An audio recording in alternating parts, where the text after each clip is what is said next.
ಕೇರಳ ಜನತೆಯ ಬಹುದಿನಗಳ ಬೇಡಿಕೆಗೆ ಕೊನೆಗೂ ಕೇಂದ್ರ ಸರ್ಕಾರ ಅಸ್ತು ಎಂದಿದೆ. ಕೇರಳ ರಾಜ್ಯದ ಹೆಸರು ಬದಲಾವಣೆಗೆ ಅಸ್ತು ನೀಡಲಾಗಿದೆ. ಹೀಗಾಗಿ ಇನ್ನು ಮುಂದೆ ಕೇರಳ ರಾಜ್ಯವು ಕೇರಳಂ ಎಂದು ಕರೆಸಿಕೊಳ್ಳಲಿದೆ. ಏಪ್ರಿಲ್-ಮೇ ತಿಂಗಳಲ್ಲಿ ಕೇರಳದಲ್ಲಿ ವಿಧಾನಸಭಾ ಚುನಾವಣೆ ಸಮೀಪಿಸುತ್ತಿರುವ ಬೆನ್ನಲ್ಲೇ ಕೇಂದ್ರ ಸರ್ಕಾರ ಈ ಮಹತ್ವದ ನಿರ್ಧಾರ ಘೋಷಿಸಿದೆ. ಪ್ರಧಾನಿ ಮೋದಿ ನೇತೃತ್ವದಲ್ಲಿ ನಡೆದ ಕೇಂದ್ರ ಸಚಿವ ಸಂಪುಟ ಸಭೆಯಲ್ಲಿ ನಿರ್ಧಾರ ಕೈಗೊಂಡ ಬಳಿಕ ಮಾತನಾಡಿದ ಮಾಹಿತಿ ಮತ್ತು ಪ್ರಸಾರ ಸಚಿವ ಅಶ್ವಿನಿ ವೈಷ್ಣವ್, ಕೇರಳ ಹೆಸರು ಬದಲಾವಣೆ ಮಸೂದೆಯ ಅನುಮೋದನೆಗೆ ರಾಜ್ಯ ವಿಧಾನಸಭೆಗೆ ಕಳಿಸಲಾಗುವುದು ಎಂದು ಹೇಳಿದ್ದಾರೆ.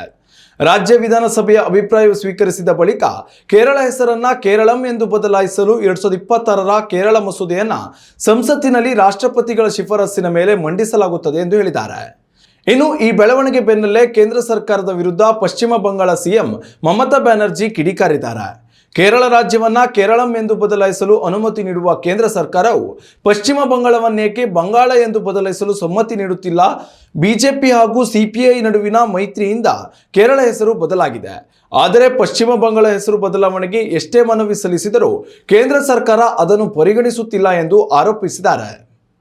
ಉತ್ತಮ ಸಂಸ್ಕಾರಯುತ ಶಿಕ್ಷಣದೊಂದಿಗೆ VSS English medium CBSE school Udupi Muddur.